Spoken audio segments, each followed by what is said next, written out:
Canonical criticism grew out of a dissatisfaction with the scholarly focus on original historical meanings, to the exclusion of a consideration of the function or meaning of biblical texts for believing communities in various times and places. Right? A dissatisfaction with a focus on original context and original meaning, to the exclusion of any interest in how the text would have served a given community at a later time, a community for which it was canonical. Right? At what point did these stories and sources suddenly become canonical and have authority for communities? And when they did, how were they read and understood and interpreted? So the historical critical method was always primarily interested in what was really said and done by the original biblical contributors. Canonical criticism assumes that biblical texts were generated, transmitted, reworked, and preserved in communities for whom they were authoritative, and that biblical criticism should include study of how these texts functioned in the believing communities that received and cherished them.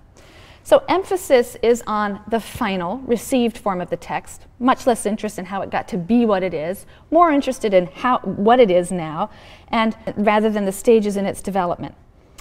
There's a greater interest and emphasis in canonical criticism on the function of that final form of the text in the first communities to receive it, and on the processes of adaptation by which that community and later communities would re-signify earlier tradition to function authoritatively in a new situation. So a canonical critic might ask, for example, what meaning, authority, or value did a biblical writer seek in a tradition or story when he employed it in the final form of his text? What meaning, authority, or value would his community have found in it? And what meanings and values would later communities find in it when that text became canonical for them?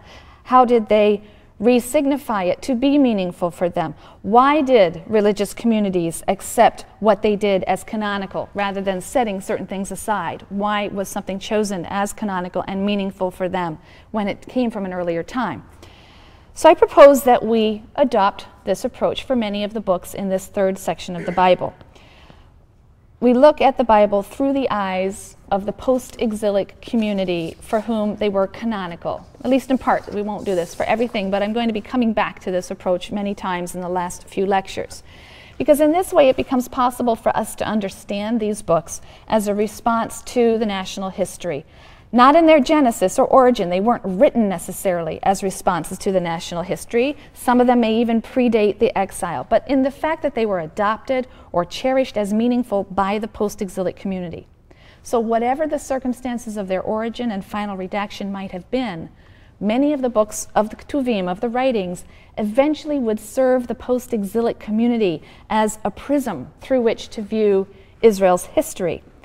Interestingly, many of the books in this section of the Bible explore questions of suffering and evil and challenge some of the ideas that we've seen as more fundamental in the Torah and in the prophets. They explore the very questions that are raised by the events of Israel's history.